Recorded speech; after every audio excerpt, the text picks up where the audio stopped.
Humans in the cardboard! Welcome back to Just Nuts, guys. Today we're talking about the brand new V-Jump promo. Got officially translated today. This card is called, I don't know, something impossible. Dude, come on. I'm not even going to take an attempt on this one. It's just brutal.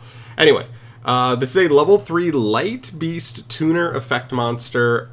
This, to me, is screaming Ancient Fairy Dragon support. We recently got their cards revealed 2 weeks or so ago, and in those cards we basically had it revealed that they have pretty good synergy with just any generically good light beasts, fairies, and plants, I think, which is cool. And this card's a tuner, so potentially could just be a good just generic card that helps us get into Ancient Fairy Dragon or whatever other level 7 synchro, right? Because just pairing this with any 4 seems to work pretty good there. So let's see how this card rolls out.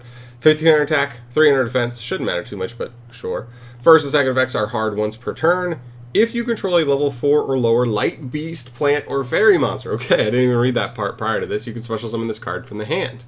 Nice. That's already, like, potentially borderline playable depending on the deck, like if it just works really well with the deck you're trying to play it in. Second effect, a monster synchro summoned using this card as material. You gains these effects. Gains 500 defense.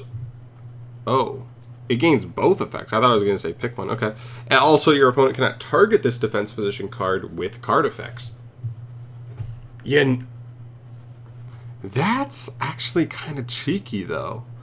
So, like, now, if we're going through Ancient Fairy Dragon combos, Ancient Fairy Dragon always felt like the biggest choke point in any of those decks, even prior to it getting banned, and even now. It felt like a huge choke point, right? Because that card, if you had, let's say, for example, Imperm or Veiler for that card, just one of the blanket negate cards for AFD, you would stop not only their ability to, like, trade whatever field spell they have access to currently for another one to keep playing, but you also stop their ability to just pull an extra monster out of the hand, which a lot of times could be a card that just extended for them. So that's actually pretty nice. Because you can just, like, pairing this with any level 4, that's obviously a light beast, plant, or fairy. You could just special summon this card, synchro straight into AFD, assuming you already went through a field spell earlier in your turn. But if you're playing an AFD deck, I would assume you're playing some decent number of field spells anyway. And then once you summon it with this card, your opponent can't target it. And they have the whole thing where they want to be in defense position and attack from defense position, basically.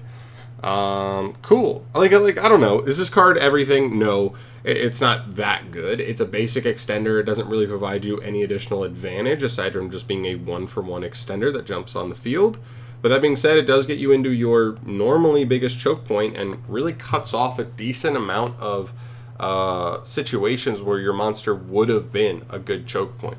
So we'll take it. It's possible this card actually does find a slot in that deck, but honestly, we'll have to see more from it. AFD seems like a cool deck so far, but I honestly need to see a second and maybe even a third wave from the next core set after Alliance Insight, Duelist Advance, I think is the name of the set, and then whatever's the next one, if they do a third set in a row with support there, to really see how it all culminates together. But all in all, like, not the worst card. I mean, like, listen, it's simple, but, like, sometimes something basic like this is exactly what a certain deck needs. It needs the right extender, that's the right level, that's a tuner, and it slots right in. So we'll see. I'll keep an eye on it. Definitely goes in the pool of good light beast plants or fairies that definitely needs to be considered for the AFD deck, but we'll have to see more from that deck to see if this card actually has a home for it. But if you've been paying more attention to that deck, let me know your initial thoughts on this card. Where do you land on it? Do you think it goes in the deck immediately? Do you think it's one of those things where, again, we need to sit back and see what else the deck gets in future sets